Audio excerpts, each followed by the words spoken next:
Bismillahirrahmanirrahim. Assalamualaikum warahmatullahi wabarakatuh.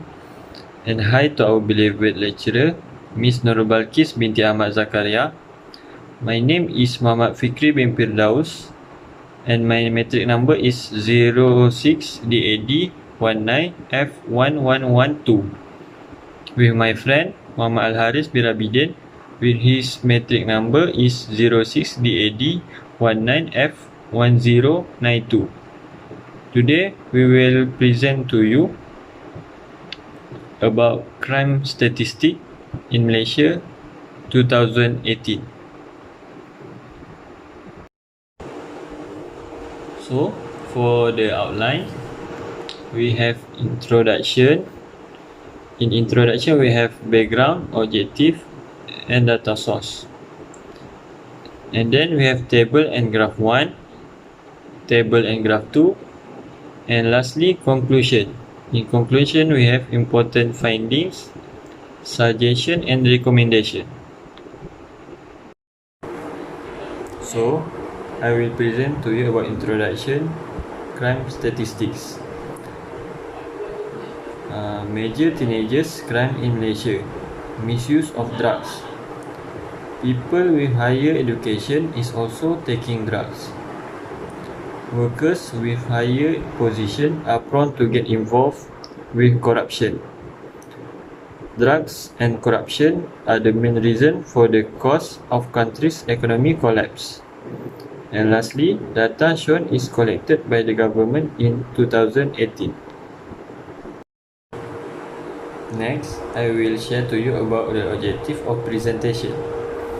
First, to present the data of drug addicts by educational level.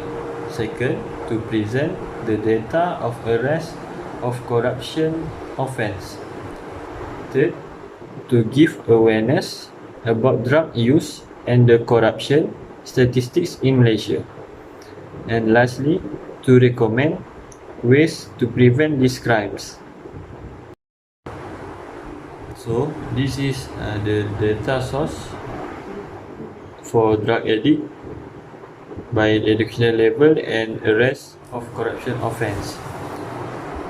We use this raw data to make our pie chart and bar graph. So this is the table for drug addicts by educational level. At the left side we have educational level. At the middle of the table we have drug addicts, and at the right side we have the percentage of number drug addicts. So this is the pie chart for drug addicts by educational level. The pie chart shows the percentage of drug addicts by educational level. I would like to direct your attention to the key which shows the percentage of drug addicts by educational level. It comprises degree, master, PhD, diploma, HSC, STP, STPM, MCE, SPM, SPMV, LCE, SPR, PMR, primary school and others. From the chart, you can see the biggest sector is MCE, SPM, SPMV, which the value of 36.1%. In contrast, the smallest sector is degree, master, PhD with the value of 0.5%. As for the other sector, we can see that the second biggest sector is LCE, SRP, PMR with the value of 33.4%. In contrast, the second smallest sector is HSC, STP, STPM with the value of 0.7%. We arrive to the conclusion that MCE, SPM, SPMV leavers tend to take drugs because after finish study in high school, they have a lot of free time to try new things such as drugs.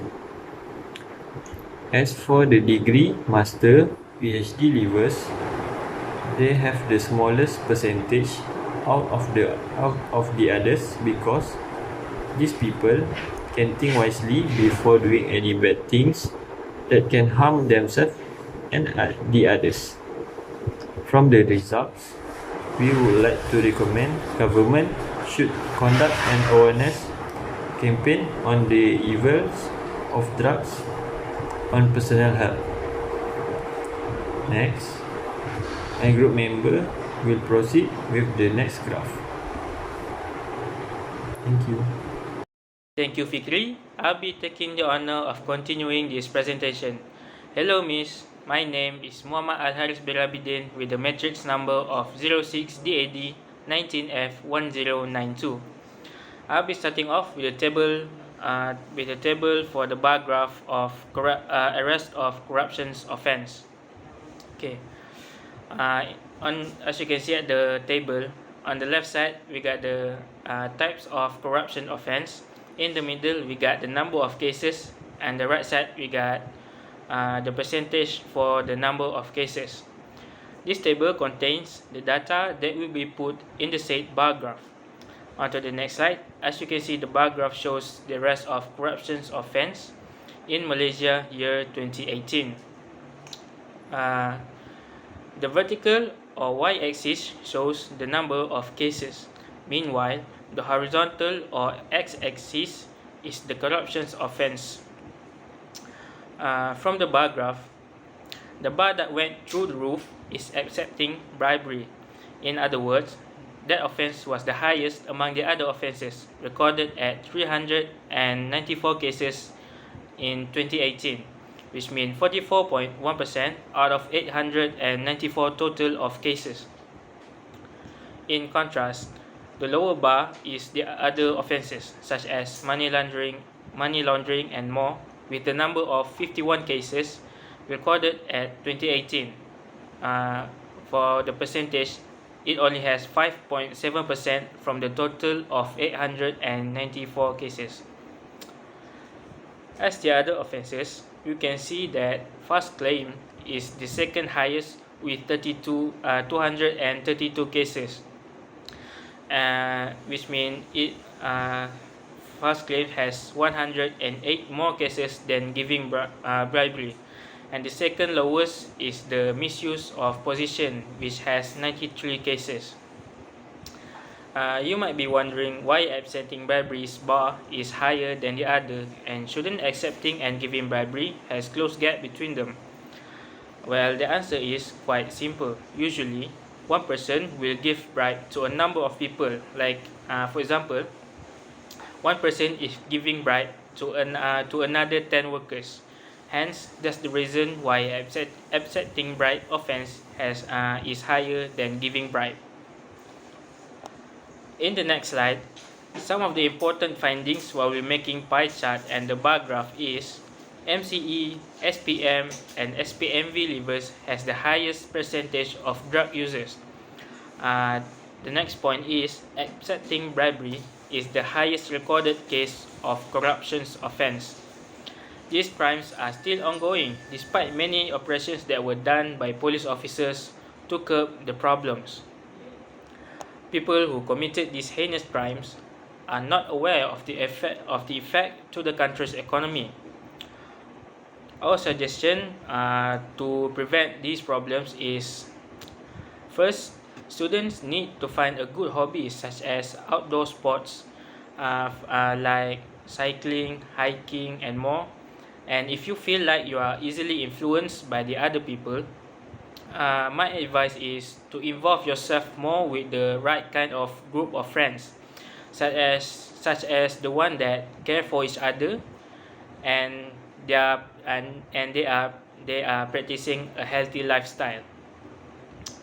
Next is for the government to make advertisement about the bad effects of corruptions to the country.